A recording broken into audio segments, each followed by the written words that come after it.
ഇന്ന് 27ാമത്തെ ശ്ലോകമാണ്. 4 ആന്തരികമായ ഗുണങ്ങളാണ് സത്യസാക്ഷാത്കാരത്തിന് ഒരു സാധകനുണ്ടാവേണ്ട യോഗ്യത. Qualified student alone will achieve the result എന്നാ പറഞ്ഞത്. യേശു സൽസ്വേവ സന്നിഷ്ഠ. ഈ ഗുണങ്ങൾ ആണ് യോഗ്യത. ഈ 4 ഗുണങ്ങളുള്ള ആൾക്ക് മാത്രമേ അവൻ്റെ മനസ്സ് സത്യസ്വരൂപനിൽ ഉറയ്ക്കുള്ളൂ, പരമാത്മപ്രാപ്തി കൈവരിക്കുകയും പറ്റുള്ളൂ. യഥഭാവേന സിദ്ധ്യതി. ഇതില്ലാത്തവന് സാധിക്കില്ല എന്ന് പറഞ്ഞ ആൾക്കാരെ പേടിപ്പിക്കാനല്ല. എന്തിനത്? നമ്മുടെ ഉള്ളിലേക്ക് നോക്കി ഈ ഗുണങ്ങൾ ഒട്ടും ഇല്ലാത്തവരാരും ഈ ശ്രവണത്തിനെ വരില്ല. മനസ്സിലായോ? സംഘത്തിന് കേൾക്കണമെങ്കിൽ തന്നെ ഈ വേഷരാമണി കേൾക്കണം തോന്നുമ്പോൾ തന്നെ കുറേ ഗുണങ്ങളുണ്ട്. പക്ഷേ ഡിഗ്രിയിൽ വ്യത്യാസം ഉണ്ടാവും. നമ്മൾ ബോധപൂർവം നമ്മുടെ ഉള്ളിലേക്ക് നോക്കിയിട്ട് നമ്മൾ എവിടെയാണ് നിൽക്കുന്നത്, നമുക്ക് എന്തിൻ്റെയാണ് പോരായ്മയുള്ളത് എന്ന് തിരിച്ചറിഞ്ഞ് ഇതിനെ ബോധപൂർവം വളർത്തിയെടുക്കാൻ ശ്രമിക്കണം. അത്രയാണ് വേണ്ടുള്ളൂ. ഗുണങ്ങളില്ലാത്ത ഒരാളും ആദ്യം പറഞ്ഞ മനുഷ്യത്വം ഇതൊന്നുള്ള ആളാവില്ല എന്ന്. സത്സംഗത്തിൽ നിന്നും അയാൾക്ക് താല്പര്യം തന്നെ ജനിക്കില്ല എന്ന്. പക്ഷെ ഓരോരുത്തരും 100% ഉണ്ടായിന്ന് വരില്ല, അതാ. പക്ഷെ 100% ഉണ്ടാവുമ്പോഴാണ് 1% ഉണ്ടെങ്കിൽ നമുക്ക് ശ്രമം ആരംഭിക്കാം. മനസ്സിലായോ? പക്ഷേ 100% ആവുന്ന ആ നിമിഷം അയാൾക്ക് റിയലൈസേഷൻ, സാക്ഷാത്കാരം സംഭവിക്കും. മനസ്സിലായില്ലേ? അതാണ് നമ്മൾ മനസ്സിലാക്കേണ്ടത്. അതുകൊണ്ട് നമ്മുടെ ഉള്ളിലേക്ക് നമ്മൾ നോക്കിക്കൊണ്ടിരിക്കണം. പിന്നെ എന്തിനത് പറയണത്? സാധകന്മാർക്ക് സാധനയിൽ പുരോഗതിയില്ല എന്ന് പലരും പറയണം. കുറെ കാലം ഞങ്ങൾ ജപം ചെയ്യുന്നു, ധ്യാനം ചെയ്യുന്നു, എത്രയോ കാലമായി ക്ലാസ്സുകളൊക്കെ പങ്കെടുക്കണു, എന്നിട്ടും ചേഞ്ച് ഇല്ല എന്നൊക്കെ ആൾക്കാർക്ക് തോന്നാറുണ്ട്, പറയാറുണ്ട്. എന്താണ്? അപ്പോൾ ഇതാ ഉള്ളിലേക്ക് നോക്കുക.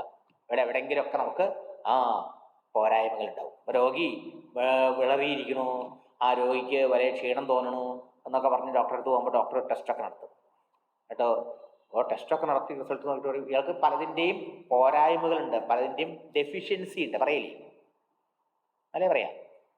കാൽഷ്യം ഡെഫിഷ്യൻസി, അല്ലെങ്കിൽ അയൺ ഡെഫിഷ്യൻസി, മറ്റേതിൻ്റെ അല്ലെങ്കിൽ ഹീമോഗ്ലോബിൻ കുറവ്, ഇങ്ങനെ ഓരോന്നൊക്കെ പറയില്ലേ? ഓരോന്നിൻ്റെയും കുറവുണ്ട്. അപ്പം എന്ത് ചെയ്യണം? ആ കുറവ് നികത്താനുള്ള മരുന്നുകളോ അല്ലെങ്കിൽ അതിനുള്ള സബ്സ്റ്റിറ്റ്യൂട്ട് കൊടുക്കുമ്പോഴേ ഡോക്ടർ.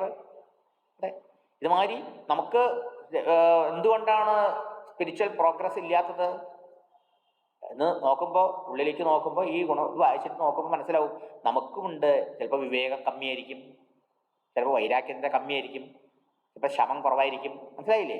ചിലപ്പോൾ ശ്രദ്ധയുടെ കുറവായിരിക്കും. മനസ്സിലായി? വിശ്വാസം കുറവായിരിക്കും. ഇങ്ങനെ ഏതെങ്കിലുമൊക്കെ നമുക്ക് പോരായ്മകളുണ്ട് എന്ന് തിരിച്ചറിഞ്ഞ് അതിനെ നേരെയാക്കാൻ പറ്റും. അതിനും കൂടി സഹായിക്കും. ഇന്നത്തെ ഗുണം, ഈ 4 ഗുണങ്ങളിൽ അവസാനത്തെ ക്വാളിഫിക്കേഷനാണ് എന്ത്? മുമുക്ഷുത്വം. അതാണ് ഇന്നത്തെ 27ാമത്തെ ശ്ലോകത്തിൽ ആചാര്യസ്വാമികൾ പറയുന്നത്. അഹങ്കാരാദിദേഹാന്താൻ ബന്ധാനജ്ഞാനകൽപ്പിതാൻ സ്വസ്വരൂപാവബോധേന മോക്തുമിച്ഛാമുമുക്ഷത. അഹങ്കാരാദിദേഹാന്താൻ ബന്ധാനജ്ഞാനകൽപ്പിതാൻ സ്വസ്വരൂപാവബോധേന മോക്തുമിച്ഛാമുമുക്ഷുത. മുമുക്ഷുത എന്നാണ് അവിടെ പറഞ്ഞത്. മുമുക്ഷുത അതിനെ തന്നെയാണ് മുമുക്ഷുത്വം എന്ന് പറയുന്നത്. അല്ലയോ? മുമുക്ഷുത എന്ന് പറയുമ്പോൾ എന്താണ്? അത് സ്ത്രീലിംഗമാണ്, സ്ത്രീലിംഗത്തിലാണ്. ഗ്രാമർ അനുസരിച്ച് അത്രേ ഉള്ളൂ, അർത്ഥം തന്നെ.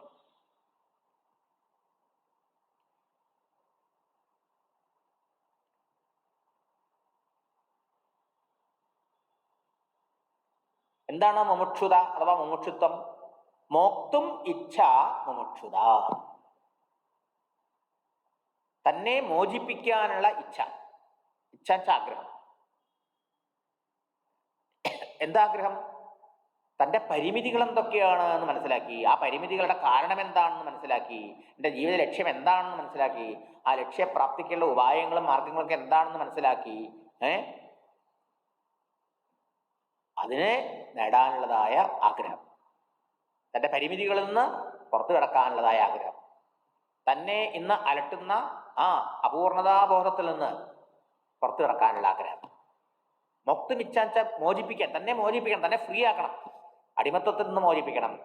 ആന്തര സ്വാതന്ത്ര്യം, ഈ ചിന്തകൾ നമ്മളെ വേട്ടയാടിക്കൊണ്ടിരിക്കുന്നു, അതിൽ നിന്നുള്ള മോചനം, ഇന്നർ ഫ്രീഡം എന്ന് അതിന് പറയാം. ബാഹ്യമായി ഫ്രീ ആണ് നമ്മൾ, നമ്മളാരും ബന്ധിച്ചിട്ടില്ല. ആവുമോ? കയറുകൊണ്ട് കെട്ടിയിട്ടില്ല. പക്ഷെ പശുവിനെ കയറുകൊണ്ടാണ് കെട്ടിയത്, നമ്മളെ കയറിലേണ്ടാണ് കെട്ടിയത്. അപ്പൊ ആന്തരമായ ചിന്തകളിലാണ് നമ്മൾ കുടുങ്ങി കിടക്കുന്നത്. അപ്പൊ ഇന്നർ ഫ്രീഡം, ആന്തര സ്വാതന്ത്ര്യം അല്ലേ, അപൂർണതാബോധത്തിൽ നിന്നുള്ള മോചനം, ദുഃഖത്തിൽ നിന്നുള്ള മോചനം, ഇതൊക്കെ കാരണമായ അജ്ഞാനത്തിനുള്ള മോചനം, ഇതൊക്കെയാണ് അഹങ്കാരത്തിനുള്ള മോചനം, ഇതൊക്കെയാണ് യഥാർത്ഥ മോചനം. അതാണ് മുമുക്ഷു, അതിനുള്ള ആഗ്രഹമാണ് മുമുക്ഷുത്വം. ഇവിടെ പറയുന്നു, അഹങ്കാരാദി ദേഹാന്താൻ ബന്ധാൻ മോക്തും ഇച്ഛ. എന്തിന്ന് മോചിപ്പിക്കാനുള്ള ആഗ്രഹമാണ്? എന്തിന്നാ തന്നെ മോചിപ്പിക്കേണ്ടത്? അഹങ്കാരം മുതല് ദേഹം വരെയുള്ള എല്ലാ ബന്ധനങ്ങളിൽ നിന്നും തന്നെ മോചിപ്പിക്കണം എന്നുള്ള ആഗ്രഹം. നമ്മുടെ ഓരോരുത്തരുടെ ഉള്ളിലൊരു ഫീലിംഗ് ഇല്ലേ, ഞാൻ നല്ലൊരു ഫീലിംഗ് അല്ലേ? നമ്മുടെ ഓരോരുത്തരുടെ ഉള്ളിലും ഞാൻ എന്നുള്ളൊരു വിചാരമുണ്ട്. എവിടെ അതിനാണ് ആ അഹങ്കാരം. ഞാൻ എന്നുള്ള ആ അഹങ്കാരം മുതല് ശരീരം വരെയുള്ള എല്ലാ ബന്ധനങ്ങളിൽ നിന്നും, അഥവാ അതിനോടുള്ള താതാത്മ്യം കൊണ്ടുണ്ടാവുന്ന ബന്ധനങ്ങളിൽ നിന്നും എന്നെ മോചിപ്പിക്കണം എന്നുള്ള ആഗ്രഹത്തിന്റെ പേരാണ് മുമുക്ഷുത്വം. എന്താ അത്? അഹങ്കാരത്തിന്റെ സ്വഭാവം എന്താ? ഞാൻ ഈ ശരീരമാകുന്നു എന്നുള്ളൊരു ഫീലിംഗിൽ നമ്മുടെ ഉള്ളിൽ ഇപ്പോ ഉണ്ട്. ഞാൻ ഈ ശരീരമാണെന്നുള്ളതായ ആ ബോധത്തിൽ നിന്ന്, ആ വിചാരത്തിൽ നിന്ന് തന്നെ മോചിപ്പിക്കാൻ. ഞാൻ സുഖിയാണ്, ഞാൻ ദുഃഖിയാണെന്നുള്ള ഫീലിംഗില്. അപ്പൊ നമ്മൾ ആരുമായി താതാത്മ്യം പ്രാപിച്ചിരിക്കുന്നത്? മനസ്സുമായിട്ടാണ്. മനസ്സിലായോ? ആരാണ് ഇതൊക്കെ താതാത്മ്യം പ്രാപിച്ച് സുഖി ദുഃഖി എന്ന് വിചാരിക്കുന്നത്? അതാണ് അഹങ്കാരം. മനസ്സിലായോ? അപ്പൊ നമ്മൾ അഹങ്കാരമായിട്ട് നമ്മളെ എടുത്തിരിക്കണത്, ഞാൻ സുഖി, ഞാൻ ദുഃഖി, ഞാൻ ജനിച്ചു, ഞാൻ മരിക്കണു, ഞാൻ തടിച്ചു, ഞാൻ മെലിഞ്ഞു, ഞാൻ ജ്ഞാനി, ഞാൻ അജ്ഞാനി, ഇങ്ങനെയൊക്കെ നമ്മൾ വിചാരിക്കുന്ന ആളാണ് അഹങ്കാരം. മനസ്സിലായോ? ഞാനെന്ന ഫീലിംഗ് ആണത്. അതെന്തിനോടൊക്കെ താതാത്മ്യപ്പെട്ടിരിക്കുന്നത്? ചിന്തകളോട്, ഇന്ദ്രിയങ്ങളോട്, മനസ്സിനോട്, ബുദ്ധിയോട്, ദേഹത്തോടൊക്കെ താതാത്മ്യപ്പെട്ടിരിക്കുക. എന്നിട്ട് അതിൻ്റെ എല്ലാ ഗുണങ്ങളും ധർമ്മങ്ങളും തമ്മിൽ ആരോപിച്ചിരിക്കുക. മനസ്സിലായി? തന്നിൽ ആരോപിച്ചിട്ടാണ് താൻ അങ്ങനെ വിചാരിച്ചുകൊണ്ടിരിക്കുന്നത്. എന്താ സംഭവിക്കണേ ഇപ്പോ? ഞാൻ സുഖി, ഞാൻ ദുഃഖി എന്ന് നമ്മൾ വിചാരിക്കുമ്പോ നിങ്ങളൊന്ന് ആലോചിച്ച് നോക്കൂ. ഞാൻ സുഖിയാണെന്ന് ആരാറിഞ്ഞത്? ഞാൻ ദുഃഖിയാണെന്ന് ആരാറിഞ്ഞത്? ഞാൻ സുഖിയാണ് ദുഃഖിയാണ് എന്ന് ഫീൽ ചെയ്യുന്ന ആളാരാ? അല്ലാണ് അഹങ്കാരം എന്ന് പറഞ്ഞത്. മനസ്സിലായോ? ഞാൻ ദുഃഖിയാണ്, ഞാനിപ്പോ സുഖിയാണ് എന്ന് വിചാരിക്കുന്ന ആള് അഹങ്കാരമാണ്. എന്നാൽ ഞാനിപ്പോ സുഖിയാണ്, ഞാനിപ്പോ ദുഃഖിയാണെന്ന് അറിയുന്നത് ആരാ? ഒരാൾ അനുഭവിക്കുക, ഒരാൾ അറിയുക അല്ലേ? ആര് പറഞ്ഞു നിങ്ങളോട് നിങ്ങളൊക്കെ ദുഃഖിയാണെന്ന്? അതാരെങ്കിലും പറയണം, എനിക്കറിയില്ലേ. ഐ നോ ഐ ആം ദുഃഖി, ഇസിന്റ് ഇറ്റ്? ഞാനിപ്പോ പീസ്ഫുൾ ആണ്, ഞാനിപ്പോ ആകെ ഡിസ്റ്റർബ്ഡ് ആണ്. ആരെ ഡിസ്റ്റർബ്ഡ് ആണ് ആളും പീസ്ഫുൾ ആയിരിക്കുന്ന ആളും? ഈഗോ, അഹങ്കാരം. മനസ്സിലായോ? ആ അഹങ്കാരത്തിനെയും അറിഞ്ഞുകൊണ്ട്, അഹങ്കാരത്തിന്റെ അവസ്ഥയെ, സുഖാവസ്ഥയെ ദുഃഖാവസ്ഥയെ കണ്ടുകൊണ്ട് അറിഞ്ഞുകൊണ്ട് അതിന്റെ പുറകിലിരിക്കുന്ന ആ സാക്ഷിബോധമാണ് വാസ്തവത്തിൽ നമ്മള്. അതുകൊണ്ടാണ് നമുക്ക് എനിക്ക് സുഖമുണ്ട് അറിയാൻ പറ്റുന്നു. I am aware of my സുഖം, I am aware of my ദുഃഖം അല്ലേ? അതിന്റെ അർത്ഥം എന്താ? സുഖവും ദുഃഖവും, ഞാനും എൻ്റെ സുഖവും ദുഃഖമൊക്കെ എൻ്റെ ഒബ്ജക്റ്റായി കഴിഞ്ഞു, എൻ്റെ അറിവിന് വിഷയമായി എനിക്ക് മാറി നിന്ന് കാണാൻ പറ്റുന്നു. ഈ മാറി നിന്ന് കാണുന്നൊരുത്തണ്ടല്ലോ തന്നെ ആ വിറ്റ്നസിങ് കോൺഷ്യസ്നസ്, ആ സാക്ഷിബോധം, അതാണ് യഥാർത്ഥ ഞാൻ. പക്ഷെ അതിപ്പോൾ നമ്മൾ അറിഞ്ഞിരുന്നുവെങ്കിൽ ഈ അഹങ്കാരമായി നിന്നുകൊണ്ട്, അഹങ്കാരം ചിന്തകളുമായി താതാത്മ്യപ്പെട്ട് സുഖി ദുഃഖി എന്ന് വിചാരിക്കില്ല. അതുമാതിരി ശരീരവുമായി ബന്ധപ്പെട്ടുകൊണ്ട് ഞാൻ തടിച്ചു മെലിഞ്ഞു, ഞാൻ ജനിച്ചു മരിക്കണു എന്നൊന്നും വിചാരിക്കില്ല. അതുമാതിരി ഇന്ദ്രിയങ്ങളുമായി ബന്ധപ്പെട്ടുകൊണ്ട് ഞാൻ അന്തൻ ബിദരൻ മുടന്തൻ ഇങ്ങനെയൊന്നും വിചാരിക്കില്ല. ബുദ്ധിയുമായി താതാത്മ്യപ്പെട്ടുകൊണ്ട് ഞാൻ അറിവുള്ളവൻ, ഞാൻ അറിവില്ലാത്തവൻ, ഞാൻ മൂടൻ, ഞാൻ പണ്ഡിതൻ ഇങ്ങനെയൊന്നും അഭിമാനിക്കില്ല. മനസ്സിലായോ? ഇപ്പൊ ഇങ്ങനെയൊക്കെയുള്ള അനുഭവം നമുക്കുണ്ടല്ലോ, ദാറ്റ് ഫീലിംഗ്. ഈഗോ, അഹങ്കാരം എന്നുള്ളൊരു ഫീലിംഗ് ആണ്. എന്ത്? ഞാൻ. ഞാൻ എന്നുള്ള ഫീലിംഗ് എന്തിലാണ്? മനസ്സിനോട് ചേർന്ന് ചിലപ്പോൾ സുഖി, ചിലപ്പോൾ ദുഃഖി, ചിലപ്പോൾ കാമി, ചിലപ്പോൾ ക്രോധി. ഇന്ദ്രിയങ്ങളോട് ചേർന്ന് അന്തൻ ബദിരൻ ഇത്യാദി, അത് ഇന്ദ്രിയധർമ്മത്തെ ആരോപിക്കുക. മനസ്സിനോട് ചേർന്ന് മനോധർമ്മത്തെ സുഖദുഃഖാദികളെ ആരോപിക്കുക.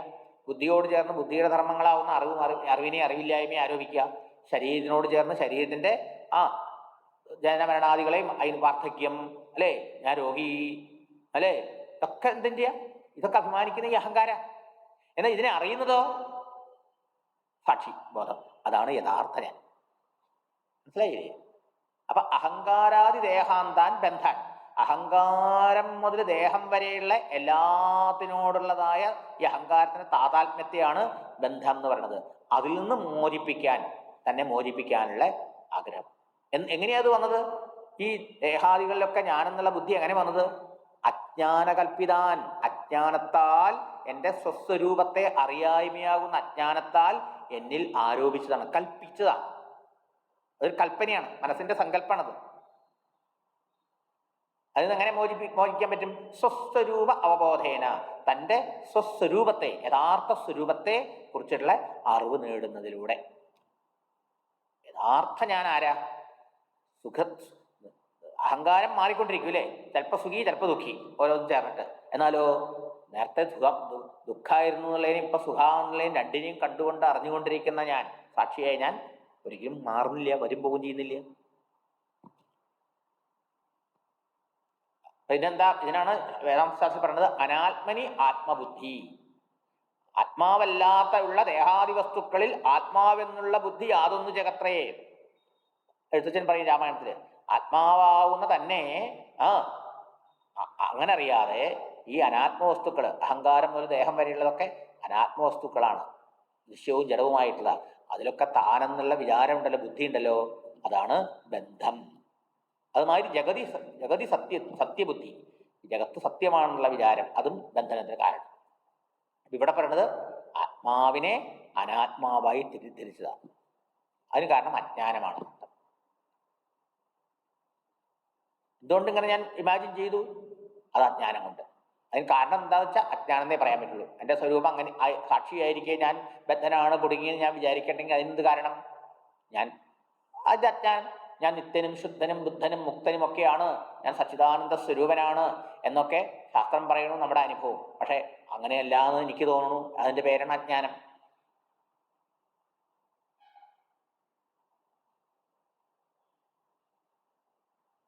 അപ്പൊ എങ്ങനെയാ ഞാൻ അതിൽ നിന്ന് മോചിക്കാൻ ആഗ്രഹിക്കുന്നത്? സ്വസ്വരൂപാവബോധേന. ആക്ച്വലി ഞാൻ ആരാ? യഥാർത്ഥത്തിൽ ഞാൻ ആരാണ്?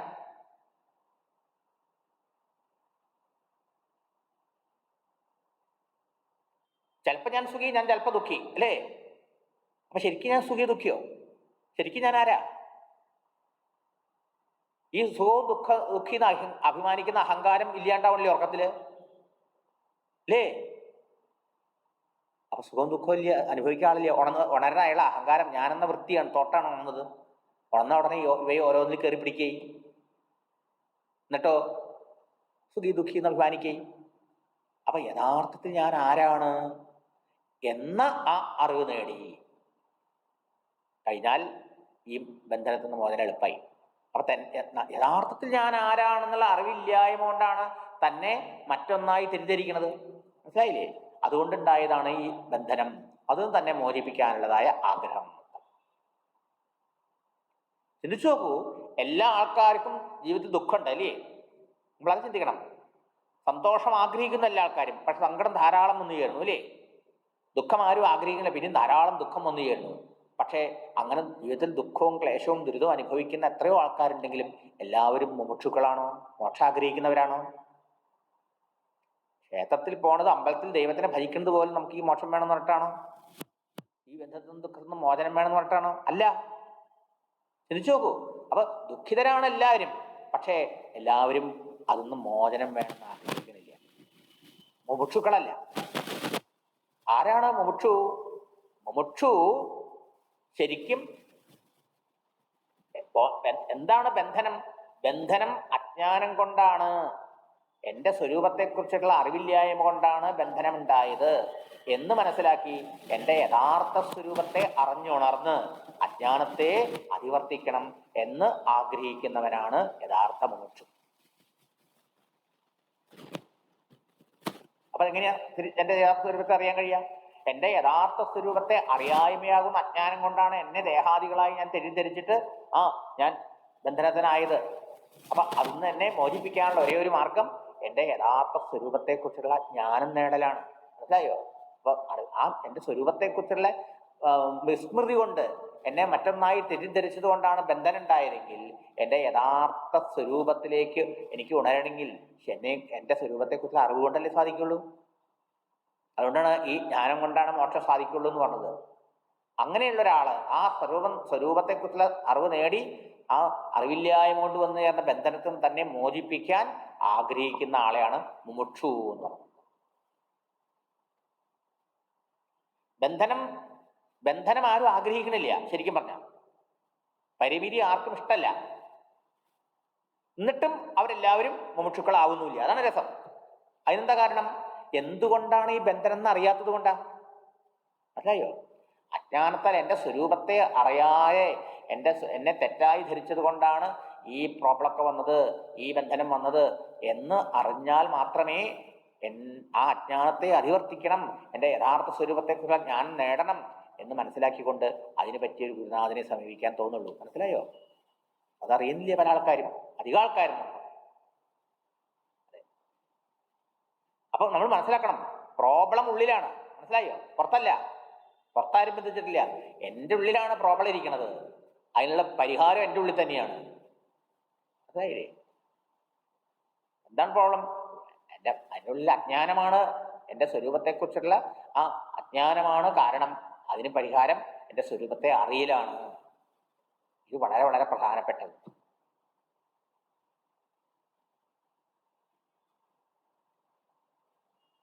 അതുകൊണ്ടാണ് അഹങ്കാരാദി ദേഹാന്താൻ ബന്ധാൻ. ആദ്യം തന്നെ ബന്ധം എന്താന്ന് പറഞ്ഞു. അഹങ്കാരം മുതൽ ദേഹാദികൾ വരെയുള്ള എല്ലാത്തിനെയും ഞാനാണ് തെറ്റിദ്ധരിച്ചുകൊണ്ടുണ്ടായ ആ പരിമിതികളാണ് ബന്ധം. അതിൽ നിന്ന് തന്നെ മോചിപ്പിക്കാനുള്ള ഇച്ഛ.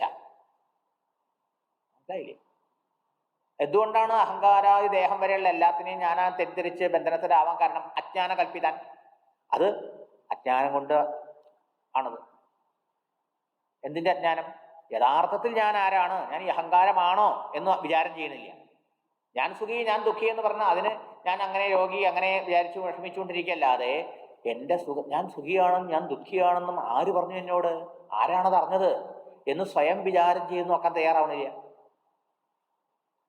അപ്പൊ സ്വസ്വരൂപത്തെക്കുറിച്ച് അറിയാത്തത് കൊണ്ടാണ് ഈ ബന്ധനം. അതിന്റെ പേരാണ് അജ്ഞാനം. അപ്പൊ സ്വന്തം സ്വരൂപത്തെ തിരിച്ചറിയുന്നതുകൊണ്ട് മാത്രമേ ഈ അജ്ഞാനത്തിൽ നിന്ന് മോചനമുള്ളൂ. അജ്ഞാനം നീങ്ങിയാലേ ഈ ബന്ധനത്തിൽ നിന്ന് മോചനമുള്ളൂ എന്ന് മനസ്സിലാക്കിയിട്ട് ഈ അജ്ഞാനകൽപ്പിതങ്ങളായ ബന്ധനങ്ങളിൽ നിന്ന് മോചനം നേടാനുള്ള തീവ്ര ഇച്ഛയുടെ പേരാണ് മുമുക്ഷുത്വം.